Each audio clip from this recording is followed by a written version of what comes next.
这是什么味道？此乃宫中新调安息香，你喜欢怎样的气味儿，只管说来。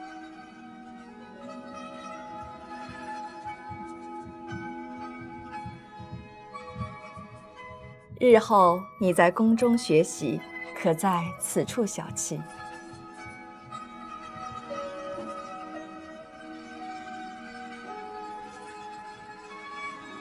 皇后特意将此处收拾出来，就为了给臣女武器用的。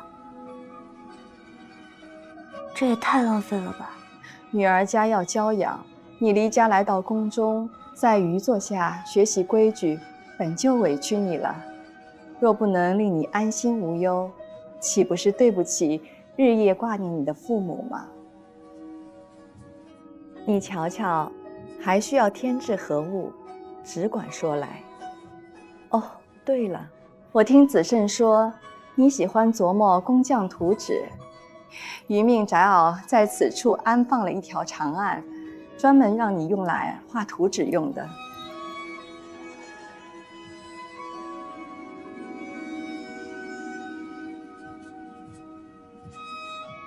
皇后，其实在家我阿母也不曾这么对我，所以皇后不必劳烦这些的。你阿母是上过战场的女将军，杀伐果断，教导孩子难免严厉些。我方才在圣上面前告了你外甥女的状，皇后不怪我吗？不怪。是因为我是林将军的未来心腹，所以你爱屋及乌？也不全然是。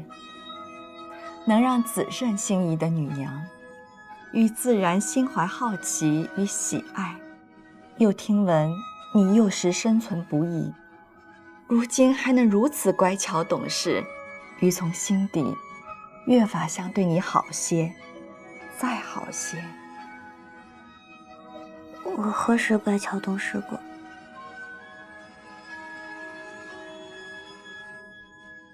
方才告了王林的状，估计已经给皇后惹了天大的麻烦了。灵儿自有乾安王府母族撑腰，自幼所受委屈和轻慢并不多，而你则不同。你自幼不在父母身边长大，受尽大母婶娘搓磨，余也曾身处一模一样的境地，深知生存不易，难免会怜惜你，偏爱你。就算是有些许的言语无状，也不觉得被冒犯。你可懂于偏疼你的心。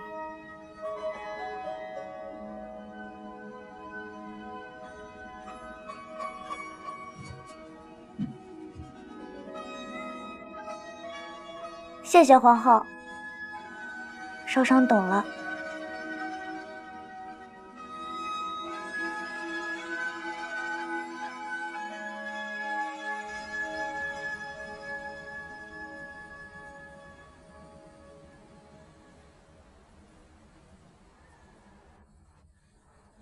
今日你告了王林一状，不只是为了摆脱他的纠缠吧？你分明就是在试皇后与圣上究竟待你如何，投石问路罢了。我日后是要在皇后手下讨生活的，若是不知己知彼，如何才能百战不殆？那你可看清楚了皇后的脾性？皇后当真是个极好极好的人，哪怕她告知我是因同情我幼时遭遇才会偏心于我，可我一点也不觉得难看。你可知那种被人偏爱的滋味？可皇后尚不知我人品，就对我如此照拂，皇后心可真软。有时心肠过软，并非是好事。为何这么说？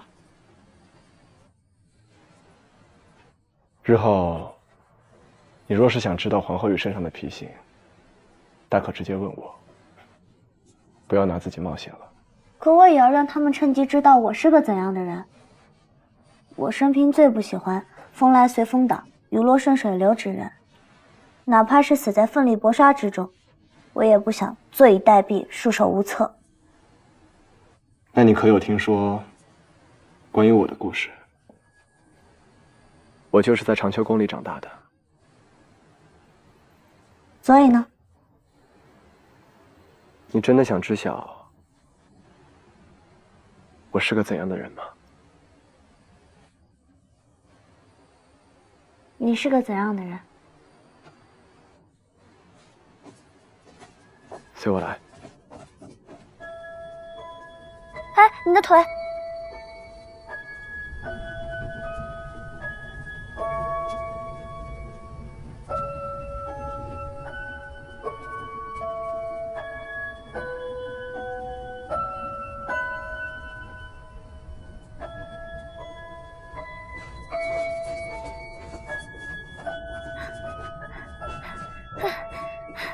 林不疑，当真是跑不动。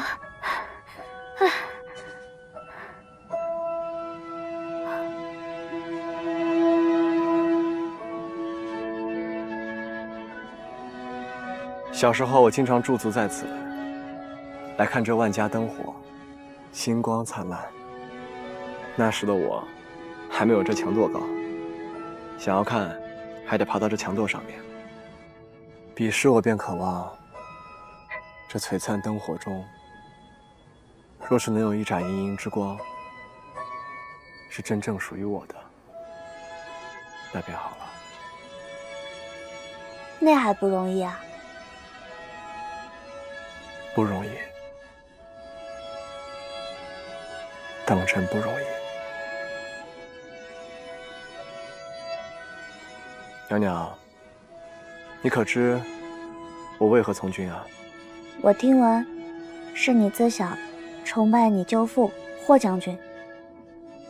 我从军，一来望报答圣上对我的抚育之恩，二来望自己身处沙场，能够永远守护这背后的人间星河。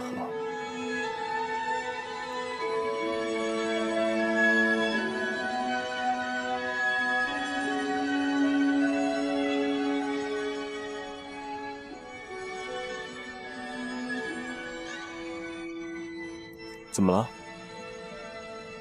凑近点，能看得清些。看什么呢？看你眼里的星光啊！那就再近一点，看得更清楚。什么看得更清楚？看我眼中那颗最亮的星。啊？那便是你。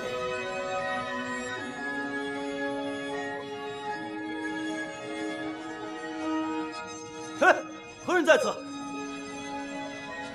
有人来了，赶紧走！走什么走？凌将军，你们方才看见什么了吗？属下什么也没看见。没看见啊？那便再看一次。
你怎么如此模样？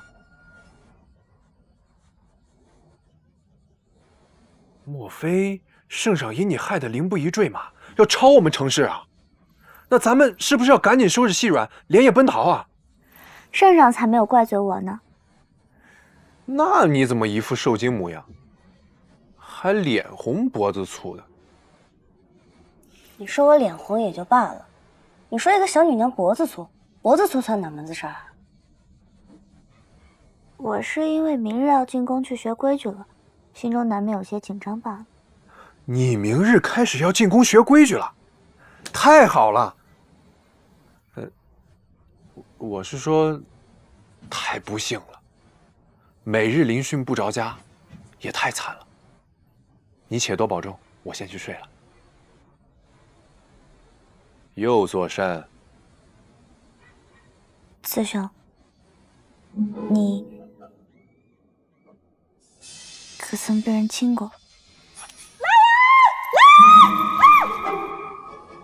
你问这个做什么？你可是这……不能说，听到没？我当然不会说了。可是你也知道，哎，咦，可是要瞒住阿父阿母也并非易事。这阿母目光如炬，要是让他知道，不想死就不能说。对，说了必死无疑。你不漏，我不漏。好妹妹，兄弟，够义气。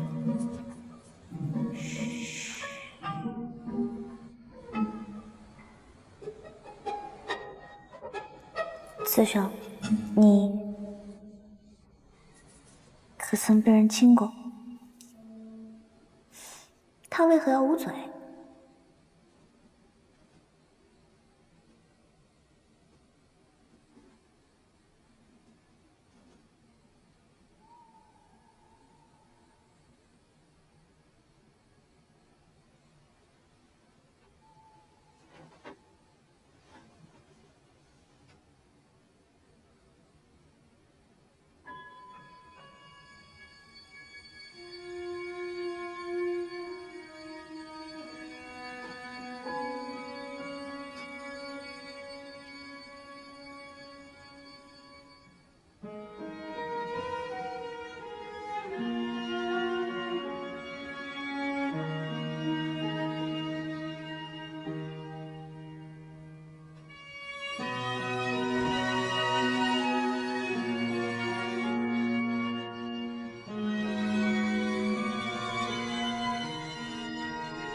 谁能看得更清楚？看我眼中那颗最亮的星，那便是你。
女公子，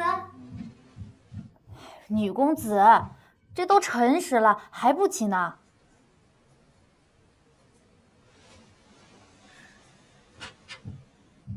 女公子赶紧起了。女公子快些起！林将军的马车已在外头候着了。今日你要进宫，恭皇后学规矩，可不能迟了。女公子起来啦！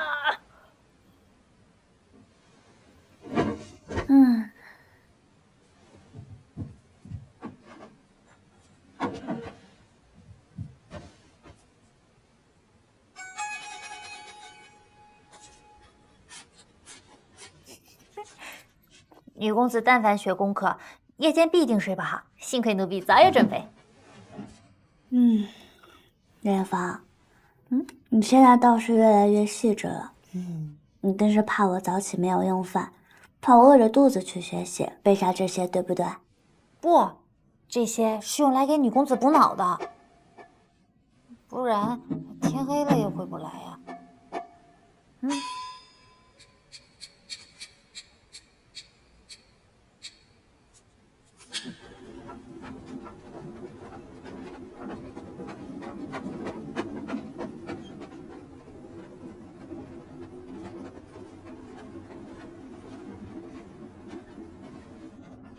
阿兄，为何我们要起这么早呀？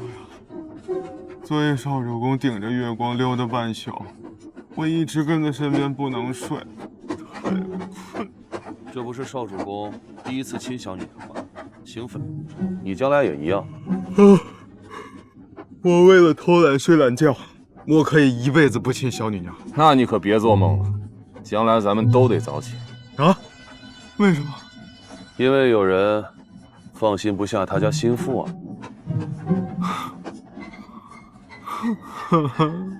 救命！这种日子什么时候是个头啊？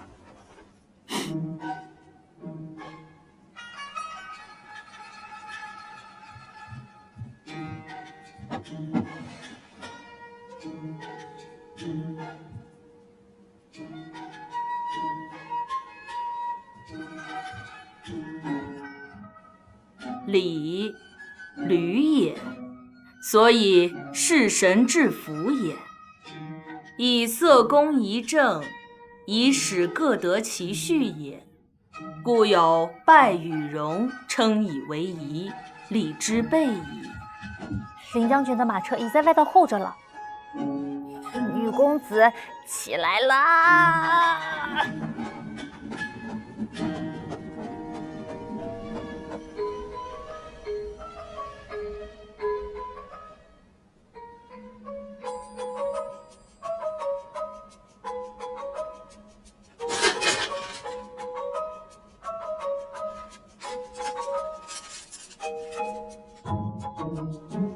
请随我空手速拜。空手互拜，速拜，互拜，速。女公子快些起！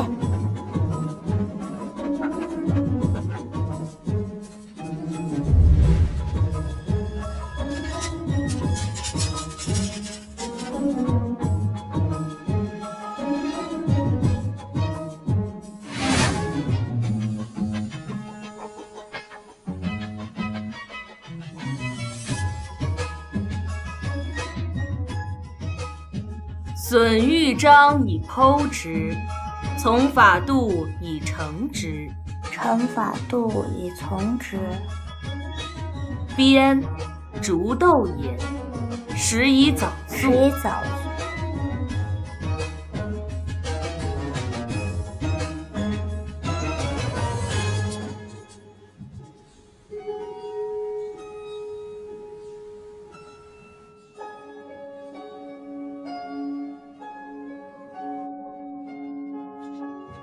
这是你临摹错的几个字，我帮你圈出来了。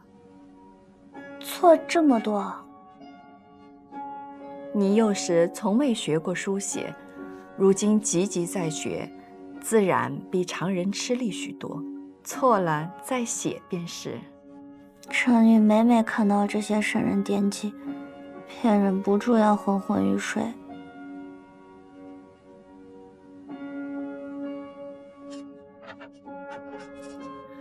典籍中的好些道理，本就不是你这个年龄能够通达的。你不懂，学来自然无什么乐趣。有些书啊，是读给别人看的，真对咱们有用吗？也不是。所以，那些小女娘们常凭这些讽刺臣女，说臣女无能，其实也不全是臣女的问题，对吗？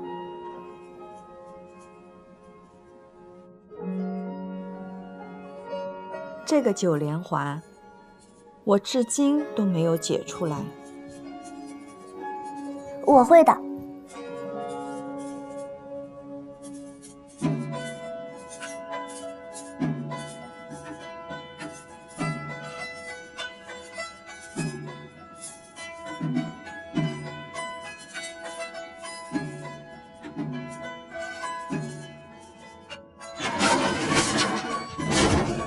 开了。花浩，这是我设计的机关。我善诗文典籍，你善机关之术。你看，这是我造的。每个人都有自身擅长之事。这是我做的一个小女。别人不会的，你会；别人会的，我慢慢教你，你不日也会。宜卧冠之气。宜卧冠之气。你不必自卑，大可昂起头自处。你比他们差在何处？我不只会机关之术，臣女还会别的。皇后可想知道？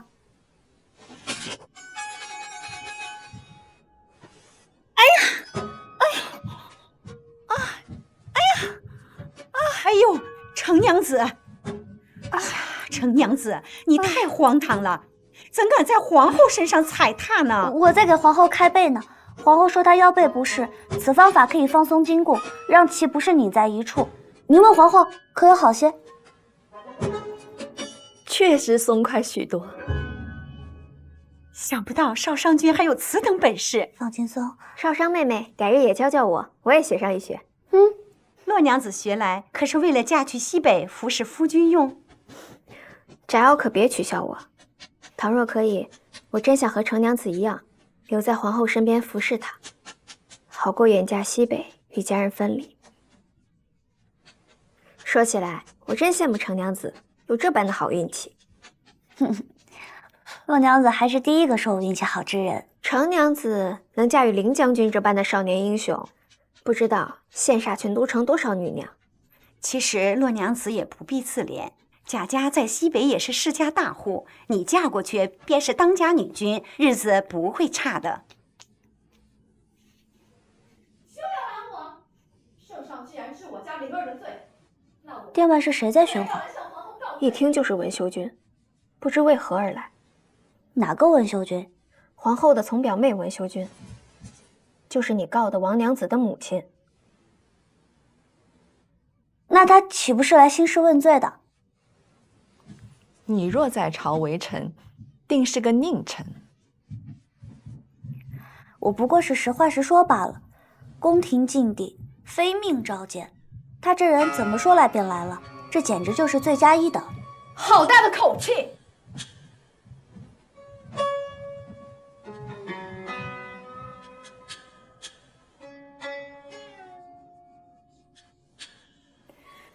你就是那程家娘子吧？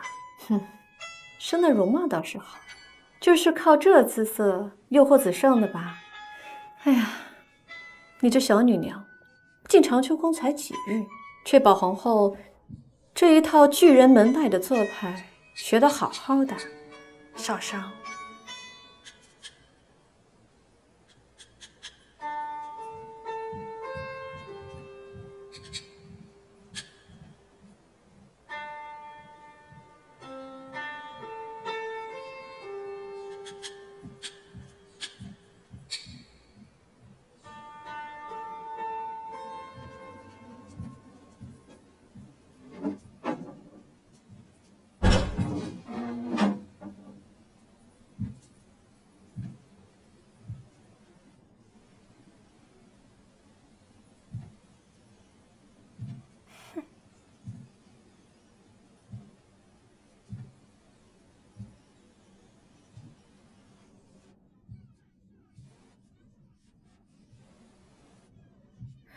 此处的摆设可真是冷清简陋，看来姨母待你也不过如此。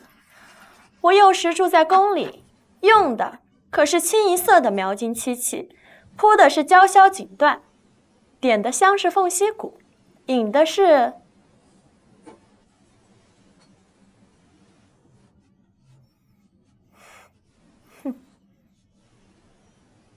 这杯子是子胜特意派人送来的，不烫手吧？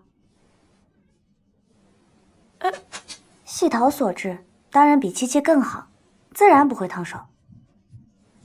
哼！啊，还有这个坐垫，也是子胜送来的，他怕我整日跪着学习，双膝受损，特意送了个更软和的过来。这跟家中的还是一模一样呢，用着也是习惯。楚少商，少一口一个子胜叫，你不过就是找了个好郎婿，用得着得意成这般？自然是要得意的，我若不得意，你允家阿母怎会如此气得牙痒痒？你不要脸！王娘子，说了你可能会不信，但其实我是喜欢你的。哼，你暂时好也晚了，因为你蠢。我喜欢，是因为你够蠢，你一开口就能让人抓着把柄。自我头一次在自家见你，我就觉得你应该学会一件事情，就是闭嘴。圣上向来厉行节俭，皇后的寝宫我又不是不曾见过，何来你口中的描金漆器、鲛绡锦缎？你睁着眼睛说什么大瞎话？你真不怕圣上治你一个生活糜费之罪？那些原本就是旧王宫里的陈设，不曾用到国陶。说半天不是你的呀，我懒得跟你废话，赶紧出去。谁说不是我的？你可知我乾安王族生活用度本应比这皇宫要更加富足。我外大父乃文氏先祖，前朝重臣，自祖辈起就富甲天下，屯兵过万。皇上本与岳飞青梅竹马，是为了与我外大父联合，才娶了寄养在他家中的皇后。只可惜，自从孤城一战，我外大父过世，我家族才一落千丈，才成了如今这般过气的王族。你倒是护着这个程家娘子，我一来你就让她避开，怎么？是怕我为了灵儿的事收拾她？也不知道你看中这个程家娘子哪里？不学无术，粗鄙不堪。哎呀，有些女人也真是悲哀呀！夫君无爱，儿子无能，儿媳无良，生个女娘还处处无德，只能把自己这一腔的慈爱用在个外人身上。妹妹是心中有怨气，所以特意跑来羞辱于吗？我可没有怨气，也并非为了王家人来寻你的麻烦。我今日是为了我阿弟小乾安王而来。我幼弟前日留书给我，说是寿春生活清苦，想在蜀地铸些钱花。我们乾安王一脉为了圣上当年的基业，死的就只剩下这么一根独苗了。这些个小事，我想皇后也不会不答应的啊。朝堂之事，余向来是不过问的。妹妹找错人了。什么不过问？你可记得当年我们乾王一族对你的恩典吗？你阿父死了，是我家收养的你。妹妹慎言。什么慎言？你才慎言呢！我以前不跟你计较，你还真以为身为一国之母就这么厉害吗？薛神安，你以为自己如今成了皇后，便可以对我不屑一顾吗？昭儿，发生何事？皇后与文修君有些争执，皇后吩咐关闭殿门，任何人不得入内。怪你的人个个称赞你温良恭俭，我呸！我就该让他们都来看看你如今这副忘恩负义的嘴脸。当年你们母女姐弟依附在我家生活，我待你不薄啊，好吃的好穿的我都分你一半。我阿父还把你当做亲生女儿一样看待，连选郎婿都给你挑最好的，位至帝王，这你都忘了吗？舅父待我们的深恩厚德，于永世不敢忘。可是我阿父他死了，他死了，家将不取，死的死，散的散。他生前势力如山崩塌，我也只剩下一个幼弟，还被圣上立做个活招牌。现在活着就只比死人多一口气，为的就是不让世人说圣上是个寡言恩情之人。陈娘子，还有你，你也是个忘恩负义之人。阿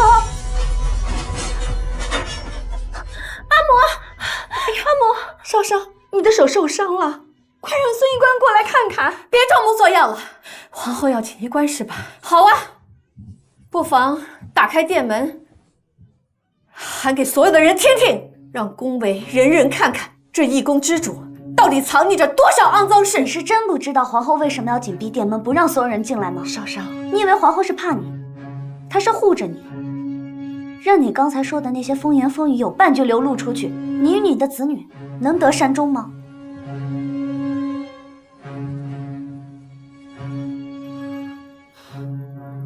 区区一死，难道我文修君会怕吗？你不怕死，你来什么长秋宫？你只管去找圣上，去理论，去寻死，何必来为难我家皇后？好个牙尖嘴利的小女牛，果然是那庶子中意的货色。你们的心倒往一处使，我并不怕死，圣上也不会让我死。我只是想来看看，咱们尊贵的皇后是否忘记了无父的恩情？施恩不图回报，连我这种粗鄙小人都明白的道理，文修君竟然不知。也不知道当初乾安老王爷救助妹妹一家的时候，可曾想过日后要回报？这乾安老王爷也真是的，为何不让自己的亲生女儿嫁给圣上？哦，也对，当时也无法预料谁会君临天下，自然不能将亲生女儿嫁给圣上。你居然敢嘲讽于我！少商不得无礼。不是这样的，我外大夫与圣上是同宗。原来如此，所以你与圣上是同个大府的堂兄妹，你自然是不能成婚。不是乾安老王爷偏爱皇后，而是因为你嫁不了圣上，才将皇后嫁给圣上。此事，皇后一点都没欠你。雪晨，你就这么看着他，如此的嘲讽我？不要再次为难我家皇后。话是我说的，若你觉得我说了实话冒犯到了你，那实为大错。我这个人粗鄙不堪，整个都城都是知道的。文修君大人有大量，不要与我这种小人一般见识。陈少商，你以为你是何人？就连你的夫君，他也不过是个被休妻的疯癫之妇所生。哼，虽然自幼在宫中教养，他还当他自己是真皇子啊。子慎的功绩荣耀，那是在战场上凭真刀真枪自己得来的，并非是圣上的偏爱。总比某些人好，抱着老乾安王的功绩不放，在长秋宫里撒野。大胆！你不过是个才进宫聆训几日的小女娘，宫中的规矩一知半解，还竟敢来指教我。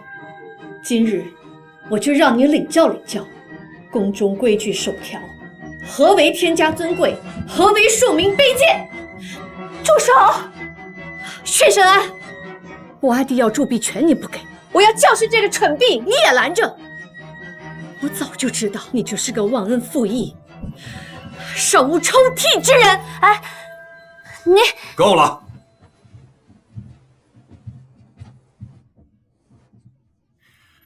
陛下，请恕妾未曾远迎之罪。不必多礼。你有没有事？适才听闻文秋君口口声声地提醒皇后，莫要忘了乾安老王爷的恩情，可有此事啊？怎么，宣家姑父早亡，我阿父抚恤寡居的姑母，养育其儿女，莫非这些恩德，我连说都不能吗？姻亲之间，恩情要如何才能算亲？早在最初，文修君祖父曾历大难，在那时候，全赖宣氏全族鼎力相助，才得以迈过生死难关。此后，乾安老王爷在战乱中护助宣氏，此恩也是报恩。这一来二往，难道文修君要一提再提吗？陛下，我阿父当年为救孤城捐躯，妾有兄弟姐妹几十人，四处离散，只剩下最后一个幼弟。今日我是来求皇后照拂一二，难道这也有错吗？如果你有事要走，为何不曾让车骑当将军在朝堂之上提奏啊？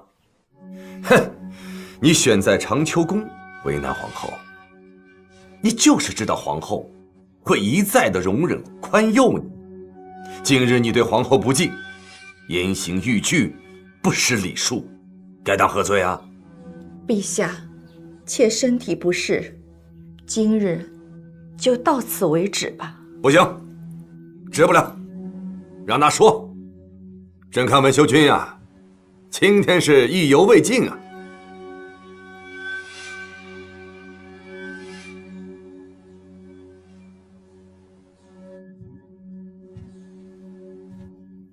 文修君可选，是留在此处，听候圣上处罚，还是随在下听命出宫？帝后当真没白养你，没见过如你这般有眼色的走狗。还有你那心腹也好得很，处处维护皇后，连自己的性命都不顾。我夫妇二人自然不如文修君，儿女身家的性命，在文修君此处，皆不如小乾安王过得安稳重要。老王爷才当真是没白养你。如你这般不懂父母恩情之人，一向冷心冷情，自然无法理解我的作为。当年若非圣上下令我父驰援孤城，他怎会大节未至便身死？文修君可知，当年老乾安王为何未捷身死？自然知晓。当年小月侯先我父一步，安排人去查探瘴气之事。查探瘴气之人丧生之后，小月侯便告知我父。可惜，我阿父还是想救孤城，冒着风险，带着一队人进了瘴气里，最后失去了性命。这都是为了救你舅父，我阿父才孤独惨死在荒南。若我阿父还在，这天下鹿死谁手，还未尝可知呢。文修君，此事怕是另有隐情。我劝你悬崖勒马，莫被人挑唆了去。你此话何意？小月侯与宣氏向来不和，他所言未必属实，你又何必深信不疑？还有，这些年来圣上对小乾安王已经仁至义尽，他手握铜矿，定然衣食无忧。我劝你好自为之，莫要偏听偏信。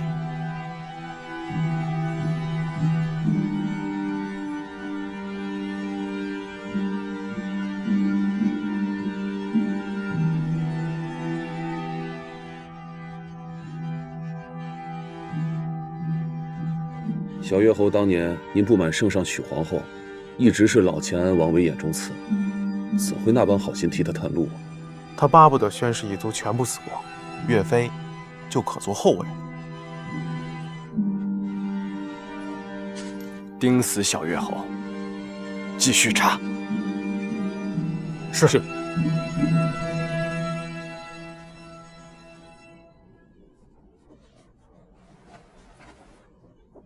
我倒是何人被长秋宫撵出来了？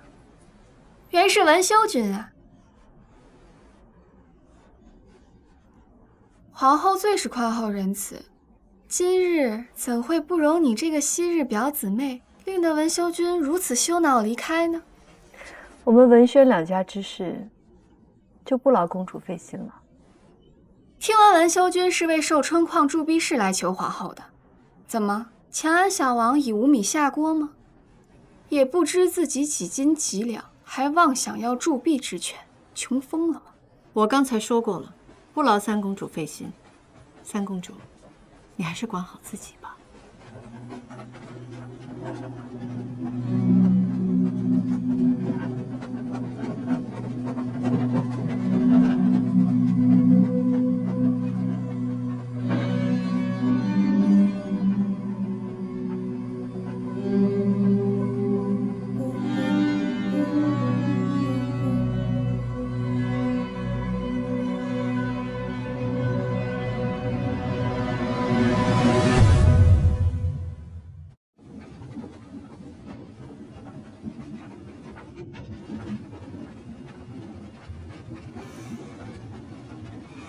疼。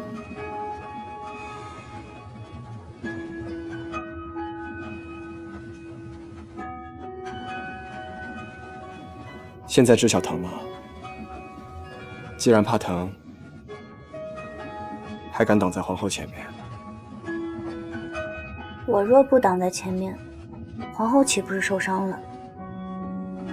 那文秀君也真够嚣张跋扈的，亏皇后还肯忍他。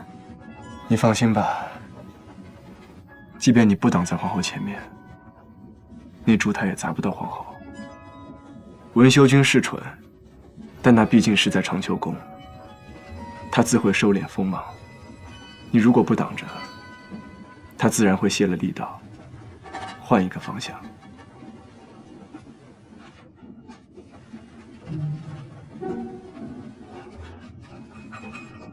你是在笑我蠢？随便吧，你要笑便笑吧。我入宫不久，怎知你们这些权贵之人心中的弯弯绕？少商，以后你别再轻易插手不该你插手之事。此话何意？文修君是乾安王之女，皇后地位显贵，你为什么觉得他们二人争执需要你来保护呢？那你为何又觉得皇后不需要我来保护呢？没错，皇后在你的眼中尊贵无上，可今日她被文修君羞辱之时，你与圣上在何处？你为何会觉得自身强大之人就不需要保护呢？那你呢？少商，自身强大如你，为何就不需要我的保护了？曲灵侯府到。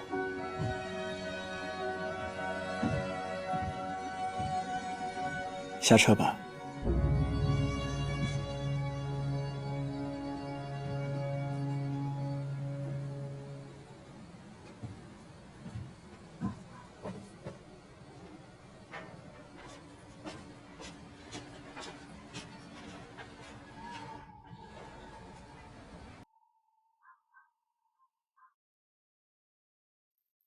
陈少商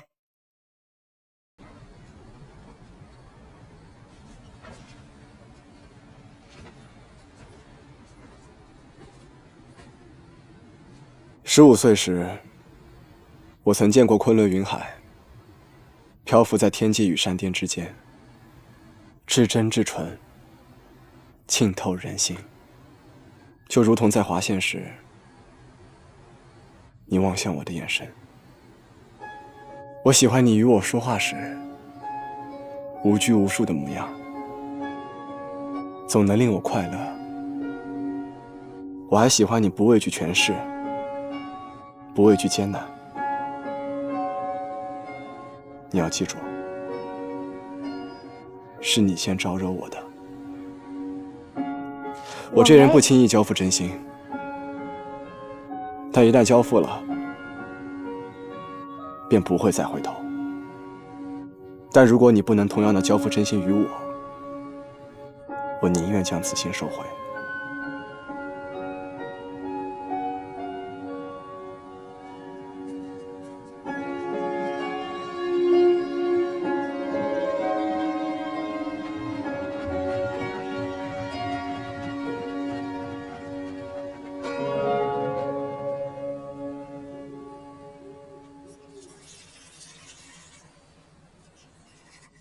多亏舅父贡献佳绩。那个文修君果真是个只知补贴弟弟的蠢货，咱们不过略撒些饵料，他就轻易上钩去铸币了。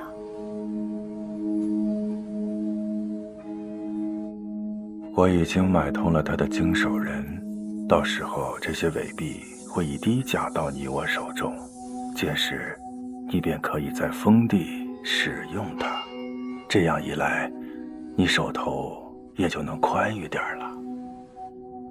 可私自铸币造钱，同谋反之罪，舅父不怕？哎，如果这件事情追究起来，有矿山的是寿春，铸币的是小钱王，这不服不忿的是文修君，咱们最多也就是误用伪币而已。还是舅父想的周到。来，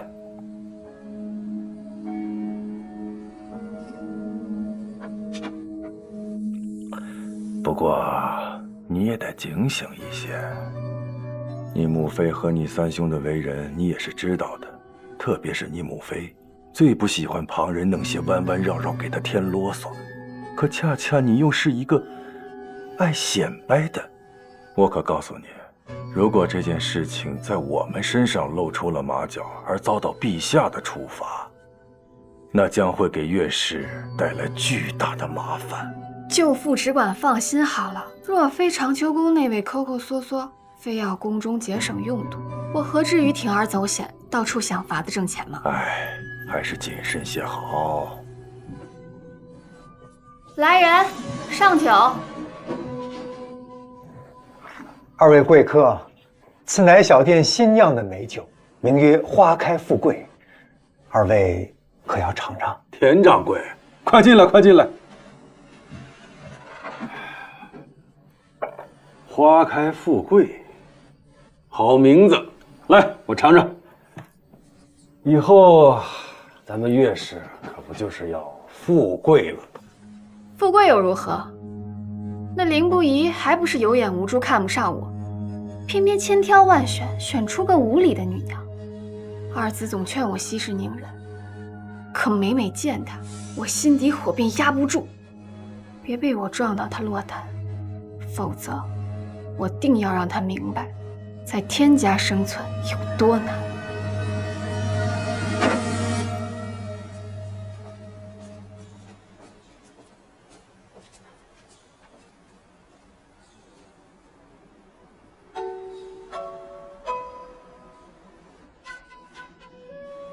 女公子，你为何看起来没精打采的？女公子莫非是思念林将军，日难寝夜难安啦？你胡说，我思念他做什么？那你为何一直在门口等着？再说了，林将军说今天不来接了，你为何迟迟不上马车？我是在等阿母。之前进宫之时，他都会来嘱咐个7、80句，如今也不管我了。那不是从前吗？如今你君说有皇后教导你公子，他可从此安省些了。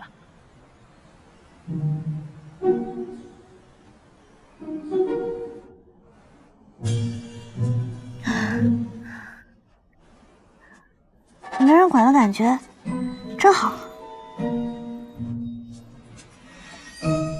真好。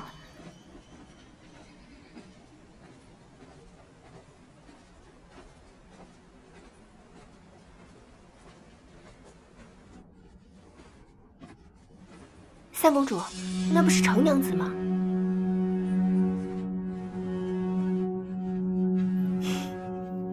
天都不忍负我，让她撞到我手中了。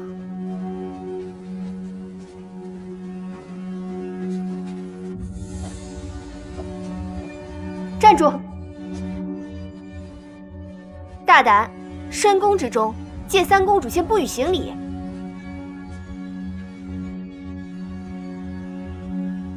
三公主，我命你抬头起身了吗？就随意起身。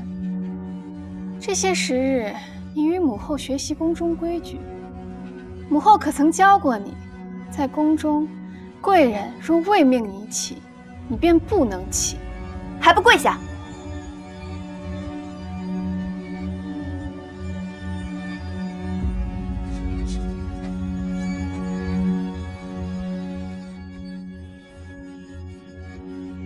在宫中对公主、皇子不恭不敬，罔顾礼节规矩，该当何罪啊？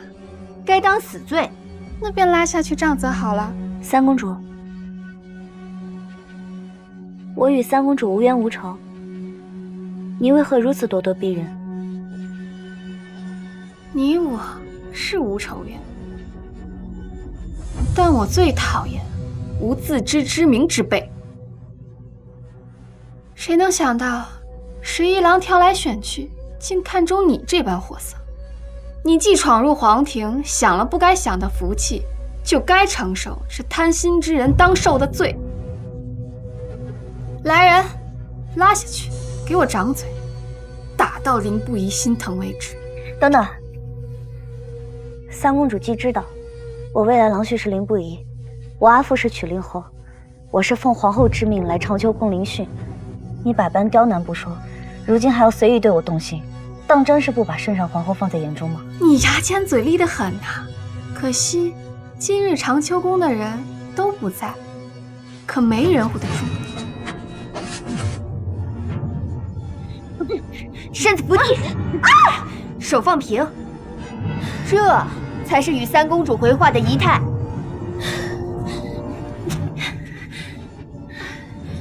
看什么？来人，掌嘴！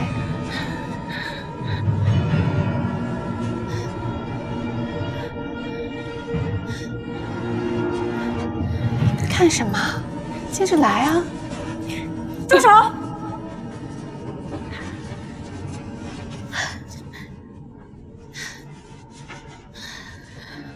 楚妃可是要拦着我教训这不守规矩的臣女吗？陈娘子入宫，行动规矩说好与母后亲交。三公主责罚少商不守规矩，可是说母后没教好，要当众责罚母后吗？楚妃言重了。母后方才还询问我，一会儿就是午宴了，怎么还未曾见陈娘子入宫服侍？我总不能回答母后，是三妹觉得母后教导不正，要亲自教授规矩，所以耽误了时辰吧。楚妃何必急了？我不过是与程娘子开个玩笑罢了。既是母后需要程娘子去服侍，那还是赶紧去吧。我们在午宴时，大可再慢慢聊。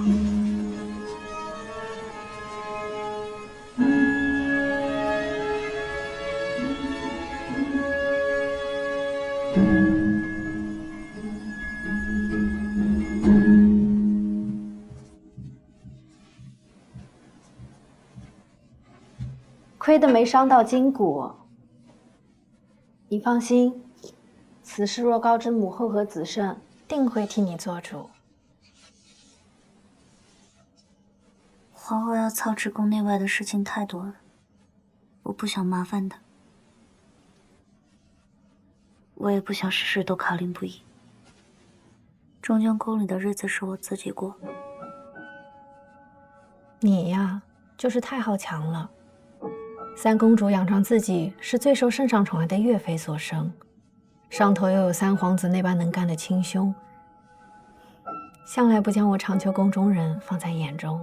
更何况三公主自小在小岳侯身边教养，便越发嚣张跋扈些。三公主也爱慕林将军。小的时候，她可瞧不上身子瘦弱的子申，后来子申逐渐强壮了，功成名就后，她倒惦记上了。说到底，未必多心爱子申，无非是贪恋颜色与权势罢了。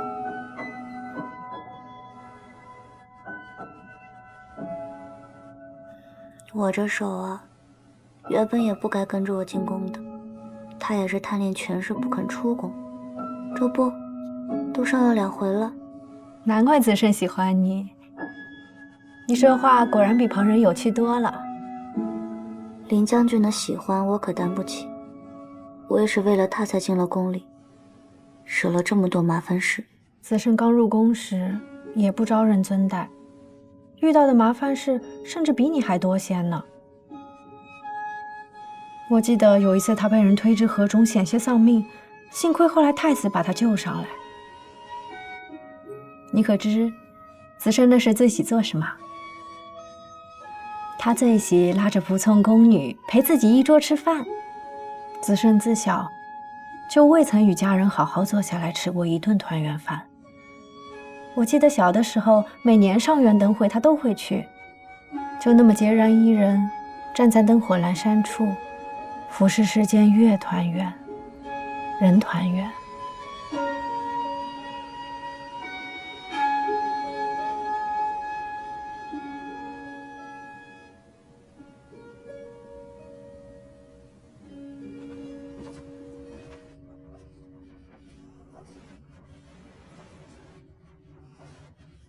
文兄君那日的所作所为，我也听闻了。王纯将军特托我来向你与心腹致歉。子申啊，你与王纯将军都是吾的左膀右臂，千万莫因妇人生了嫌隙。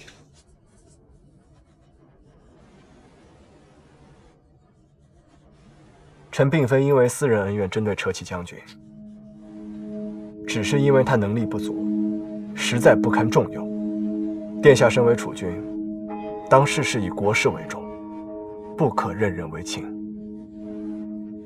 还有那储妃表兄孙胜，他武艺不精也就罢了，还整日吃喝玩乐，饮酒误事，这样的人怎能让其安坐东宫侍卫首领之位呢？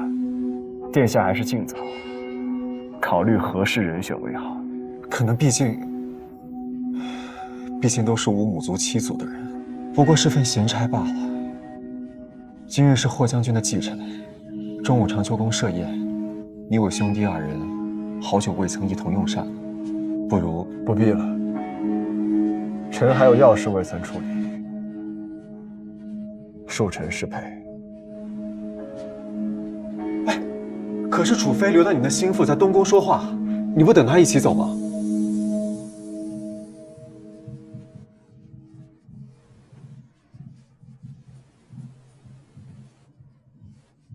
今日霍将军继承，我与你一同回长秋宫。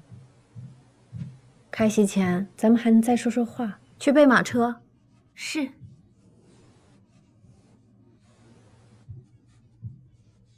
我还要协助姬童阿紫操持，就不放心。你是怕又见着三公主？子申也会一起去的，他一定会护你周全的。宫中人心叵测，他一路走来多不易，必不愿你受苦。太子妃，殿下父母令奴婢来问，东宫给进京述职大臣及家眷的礼物可备好了？早已准备妥当。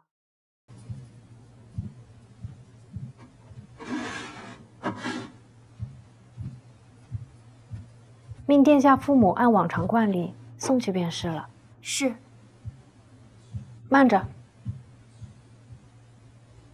我与梁夫人乃闺中旧识，再添上这支珠钗，以表心意吧。可这珠钗是使臣进贡给殿下的，既是殿下之物，赏赐给立下汗马功劳的大臣最为合适。是。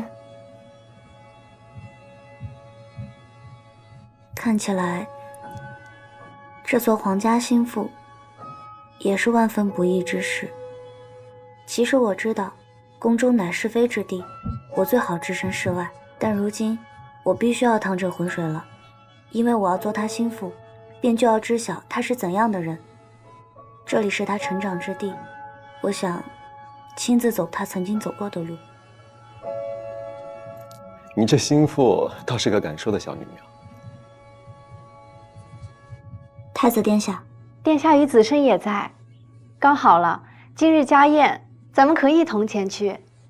殿下，臣方才想起，还有几件要事未与少商交代，先行一步了。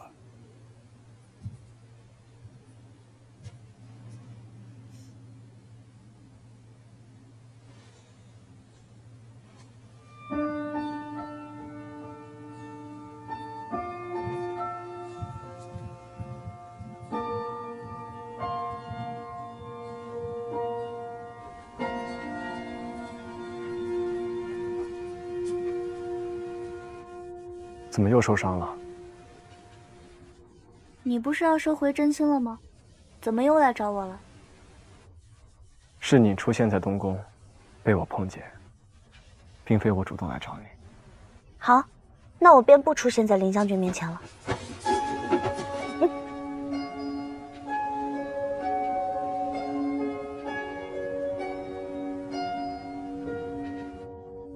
是谁伤的你？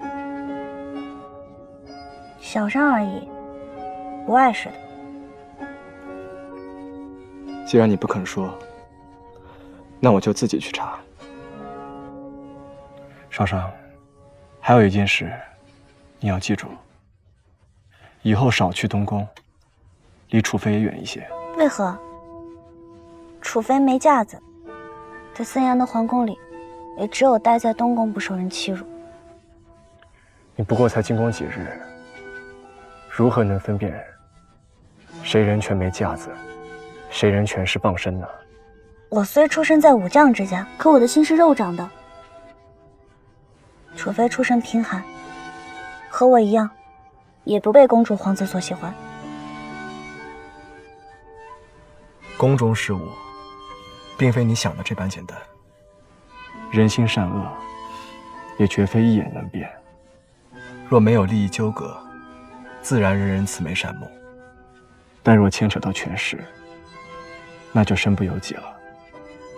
东宫乃是非之地，我不希望你卷入其中。太子妃还说你当年落水还是太子救的你，你怎能一心就想着自己？宴会塔之事你忘了吗？此事牵扯极广，若不想被卷入深宫事务，你还是远离些。林子慎，你总让我自己当你是你的心腹，可我如何能够就此远离？我为了你，在学的是阴宫体，因为我知道，你所面对的一切，我之后也会面对。所以，这宫中你所有的曾经，我都会一点一点的去了解。我要知道，我未来郎婿究竟是个怎样的人。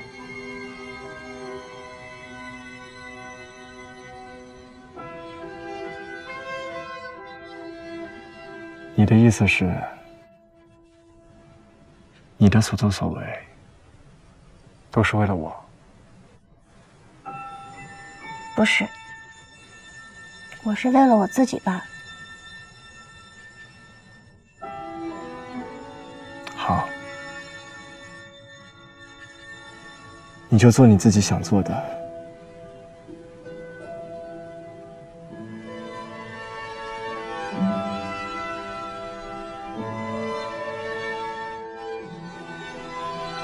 我会保护你。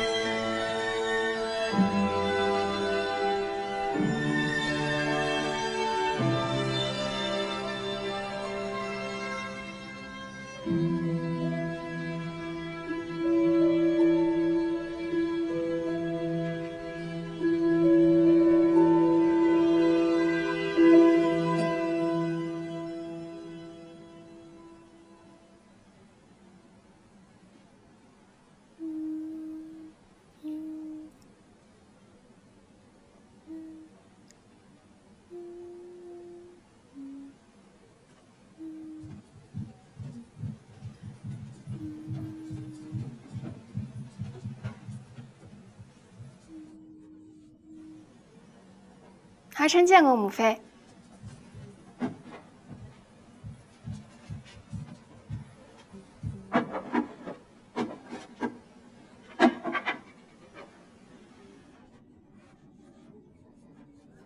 我特寻都城中最好首饰匠打造的，这支牡丹国色天香，最衬母妃容貌了。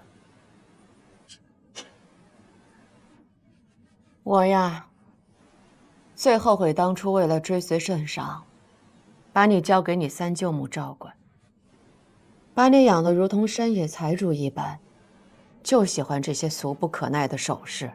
你要是有你二子和三兄一半的懂事便好。你前些日子不还在怨皇后为了节约开支，令你公主府揭不开锅吗？怎么这会儿便富裕了？难道是你宣氏驸马贪墨了？母妃可别调侃我，我不过是与人同道做些小生意，挣些小小银钱罢了，连宣家驸马也不知道的。就你捡枣不识数的，你还懂得做生意了？都城中酒楼，我凑了些份子，日后经营好分红利。母妃，我如今已经嫁出去了，在宫外有些自己产业，也不为过吧？我不管你所言真假，但我要提醒你一句：莫为了些俗物损我岳氏颜面。还有，以后进宫别打扮成这样，好好的一只凤凰，非把自己捯饬成一只野鸡。若是你公主府有钱没处花，倒不如够得大些的铜镜照照自身，天天打扮成山猫走兽，出去惹人笑话。母妃，你又贬斥我。三舅母今晚邀我做客，说会介绍些旧事给我，我总不能穿得太寒酸，落了皇家颜面吧？瞧你那点出息，身为公主，何须在群商户面前显摆穿戴？皇家威仪才是你此生最好的颜面。母妃可别骂了，如今宫中处处削减用度，我过得还不如商户夫人们呢。我与这些夫人们来往，还不是因为长秋宫那位怂恿的父皇口口碎碎。我劝你说话谨慎些。圣上与皇后如此，那是为了给天下做表率。凭你个俗不可耐之人，也有资格嘲讽？行了，今日是霍将军继承，中午长秋宫设午宴，下午你父皇亲临祭典，你也去奉仙殿上磕头吧。是。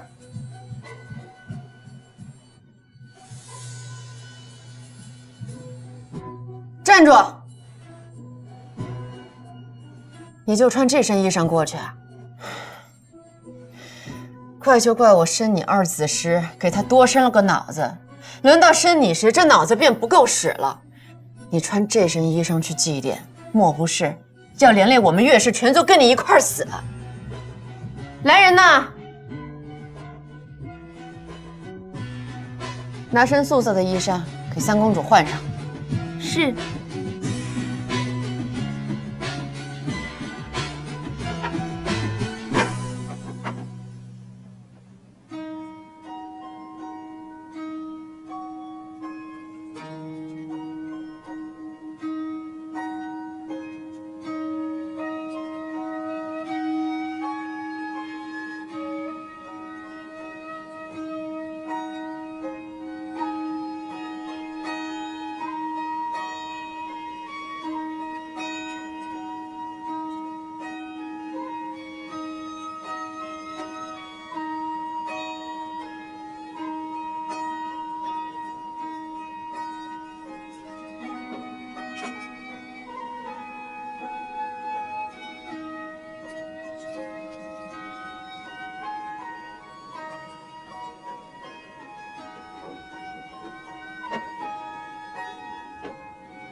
哎呀，数日不见程娘子，倒是容貌愈盛了啊！承蒙五皇子夸奖，多日不见，书读的可明白些了？反正父皇想不起来我，随便读的好坏。本牛一无是处，书也读不明白，这岂不跟我一样？待到日后，圣上提醒你，更没有值得一提的了。我乐意。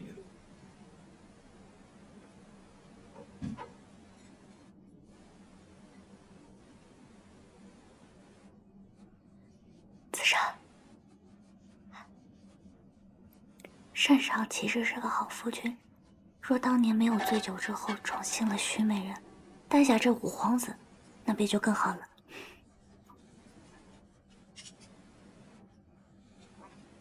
即便是圣上也会犯错，重在补偿。自那时以后，圣上身边只有一后一妃，以及曹长氏而已了。少商既为11郎心腹，以后就是自家人了。你们来与我们一道敬酒吧。不必了，每逢今日，朕都无心饮酒。你们先行用膳吧，待朕再缓缓心境。少商妹妹，我与妹妹一见如故，日后一定要与子胜来我们府里小坐。是啊，以后就是自家人了，要多走动走动。哼，三皇兄，你笑什么？我是想起了过去的事情。子胜刚刚进宫的时候，谁待见过他？如今倒好，一个个全来示好了。子胜自小是养在母后宫中，不待见他的自然不会是母后所出的几位皇兄皇子，定是母妃宫中的。小五又说胡话，都是一起长大的。子胜与我们手足无甚分别，何来母后宫的、母妃宫的？尔等能做父皇的儿女，历经这太平盛世，已是天大的福分，当不分彼此。盛世，朕尚不可自夸，但是这个天下的确是在朕的手里太平起来的。此事，霍兄功高至伟。这都是霍将军舍命鏖战换来的，亦是父皇焚高祭鬼、宵衣干事换来的。二子与我虽是一母所出，但妹妹我可不如二子会说话，难怪父皇对你多有宠爱。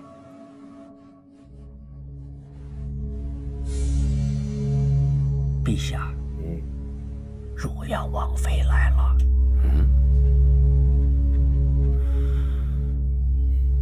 选是。宣汝阳王妃。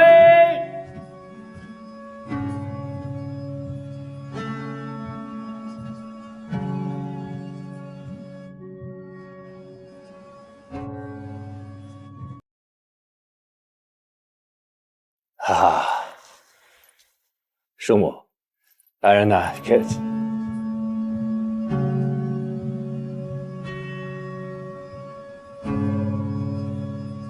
今日霍侯继承，老身知陛下定设家宴，故不请自来。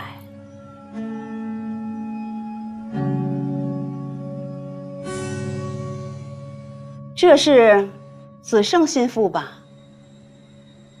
老身倒要问问你，是如何将我家玉昌逼到三才观清修的？我与少商的亲事，是陛下亲自下旨，双亲同意。老王妃现在说这些，又是何意？双亲同意？哼！程氏，你为何不去拜见城阳侯夫人？家父家母已经结婚了，少商不必去拜见淳于氏。淳于氏是他未来的君姑。未来君姑？你是当我母亲已经过世了吗？今日是我舅父的忌辰，老王妃慎言。老身说错话了吗？长辈终究是长辈，程氏为何不去拜见？少商还未拜见过我阿母，为何要去拜见淳于氏？他配吗？你舍弃我家玉昌，处处袒护程氏。岳飞至。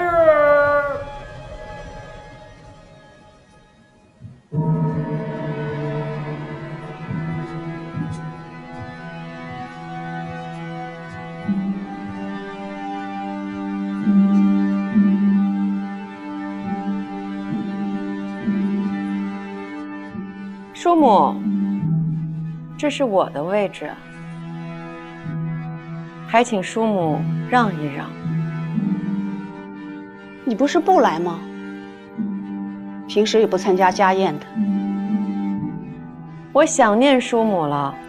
听说叔母来了，我就想着叔母身边应该有一个能说提起话的人，这不就急急地赶过来了。来人呐，给汝阳王妃赐座。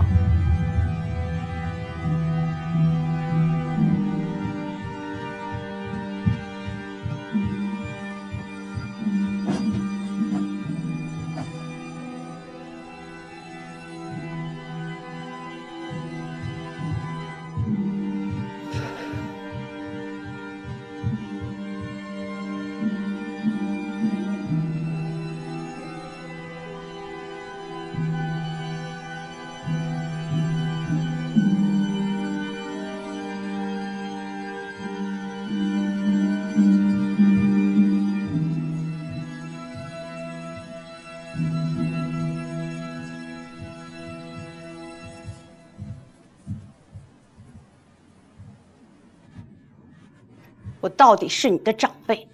若真要论长辈，叔母更是陛下的长辈，不如坐到陛下的座位上如何？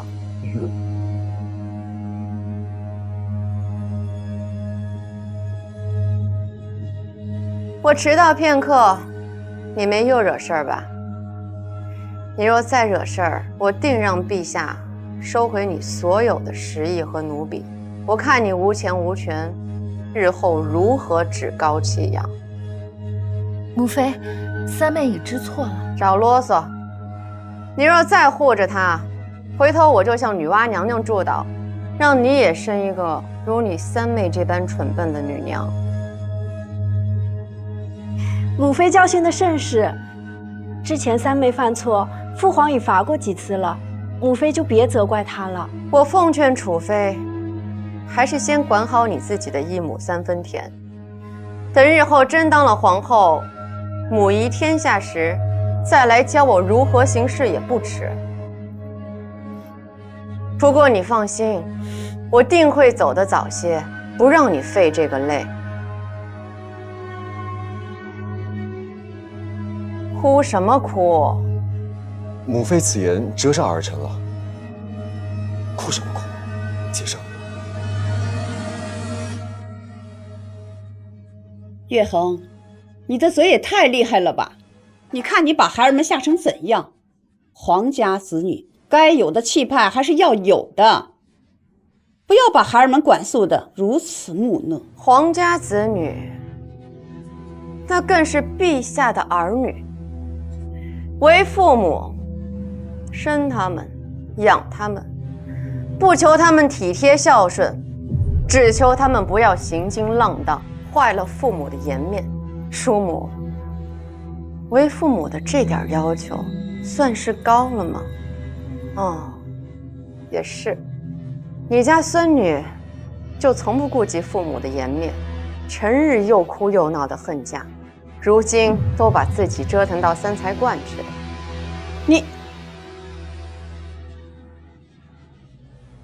你便是11郎的心腹吗？头抬起来。怎么这般小家子气？是吃不饱吗？母妃好眼光，这程娘子呀！小五，你怎么还是这副鬼样子？你的眼底乌漆墨黑的，是昨夜又和你那些幕僚彻夜长谈了吗？就你这副样子，怎么嫁进我们岳氏？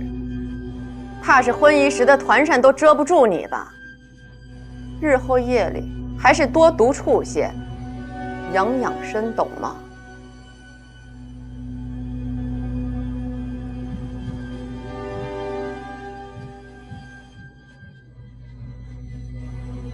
不说告退就自行走了，果然是没规矩教养。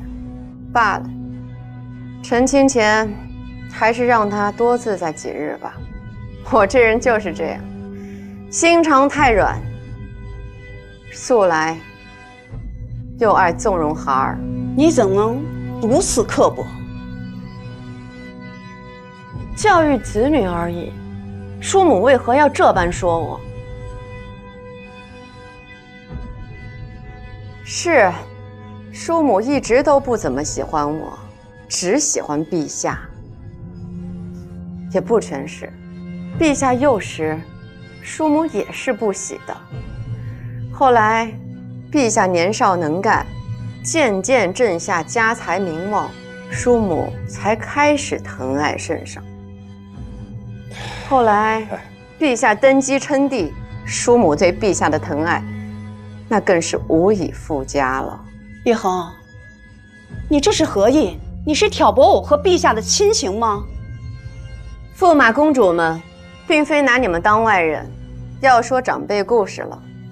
你们果真要接着往下听吗？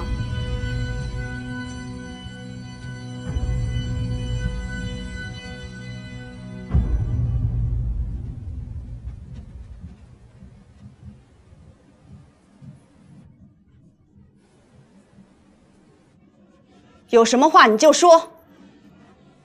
当年长公主身怀6甲，虚弱难当，叔母不肯借钱买肉买补养，冰天雪地，陛下只能只身入山行猎，只盼能猎获些皮毛肉食给长子。待陛下被霍冲兄长追回时，已冻得浑身青紫。后来是霍冲兄长出钱出人，养好了长公主的身孕和陛下的伤寒。只可惜，好人不长命。我哪儿舍不得借钱了？当年你叔父几个数月未归，我不得留下点积蓄吗？再说了，老身也不知道陛下要进山呀。子慎，你舅父死得早，你们霍氏全族就剩下你这一点血脉了。我和陛下都盼着你能早日成亲生子，好为你舅父全族供奉点香火，免得让他们在九泉之下无人祭拜，成了孤魂野鬼。至于有人要挑剔你心腹，那都是放屁。